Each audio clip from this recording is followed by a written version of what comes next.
नमस्कार साथियों, मेरा नाम है निखिल। स्वागत है आपका the Hindustan story Bihar UP के इस चैनल पे। तो आज की इस वीडियो में हम देखने वाले हैं आनंद कुमार की कहानी। वही आनंद कुमार जो एक समय पापड़ बेचा करते थे और वही आनंद कुमार आज की डेट पे लाखों बच्चों के दिलों पे राज करते हैं। तो चलिए करते हैं आज की इस कहानी की शुरुआत। कहानी शुरू होती है साल 1973 में, जिस साल आनंद कुमार का जन्म हुआ था।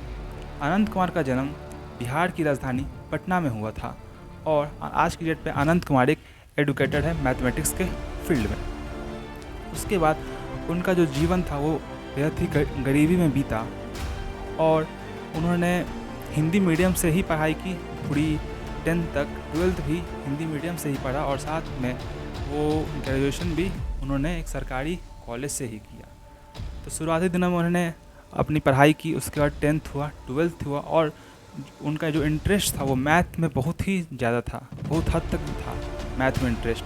वो ऐसे ऐसे सवाल बनाते थे जो आम बच्चे ना बना पाए। उसके बाद वो पटना में एक कॉलेज है, इसका नाम है BN कॉलेज, वहाँ से उन्होंने अपनी ग्रेजुएशन की पढ़ाई पूरी की। और जो उनके पिताजी थे क्लर्क थे पोस्टल डिपार्टमेंट में, इसलिए वो बहुत ही एक मिडिल क्लास फैमिली में थे। आनंद कुमार का जन्म हुआ था। उसके बाद ग्रेजुएशन ख़त्म होने के बाद उन्होंने सोचा अब तो आगे की पढ़ाई करनी है, इसलिए उन्होंने यूनिवर्सिटी ऑफ कैम्ब्रिज में के लिए फॉर्म अप्लाई किया और अपनी एक सीट सिक्योर कर ली। बट सिक्योर होने से थोड़ी कुछ होगा, उसमें जाने के लिए आपको पैसे भी चाहिए थे। इस कारण से वो नहीं जा पाए क्योंकि उनकी फादर की डेथ हो चुकी थी।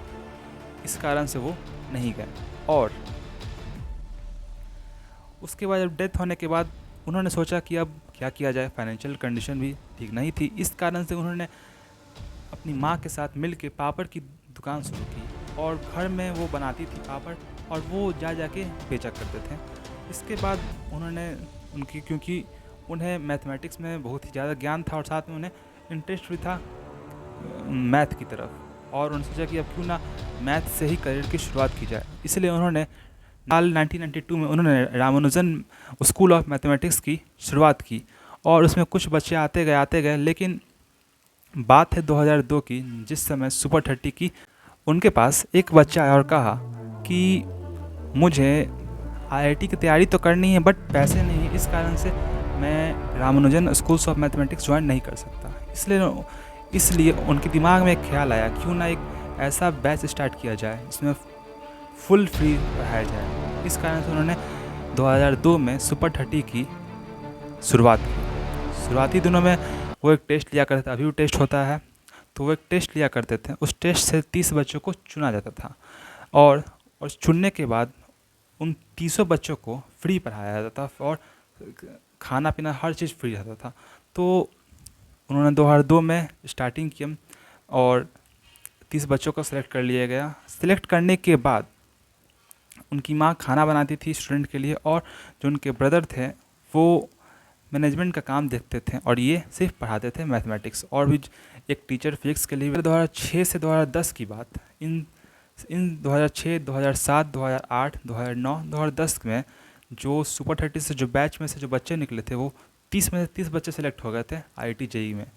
तो आप समझ सकते हैं कितना क्रेज़ था सुपर 30 का। इंटरव्यू में कि कोई फाइनेंशियल सपोर्ट नहीं मिलता था गवर्नमेंट या किसी भी प्राइवेट, कहीं से भी उन्हें कोई सपोर्ट नहीं मिलता था और उन्हें बहुत सारे अवार्ड्स मिले हैं, बहुत सारे अवार्ड्स। लेकिन बात करें गवर्नमेंट ऑफ इंडिया की तरफ से पद्मश्री अवार्ड मिला है, कुछ महीने पहले ही मिल चुका है, 2023 की बात है ये मिला। उन्होंने KBC में भी गए हैं। और बात करें उन पर एक बायोपिक फिल्म है जिसका नाम था सुपर 30, आपने देखा ही होगा, इसमें ऋतिक रोशन ने काम किया था। वो फिल्म बहुत ही कमाई भी थी और वो फिल्म मैंने भी देखा, बहुत अच्छा था। तो आज की कहानी में बस इतना ही। मिलते हैं किसी अगले कहानी में, तब तक के लिए जय हिंद, जय भारत।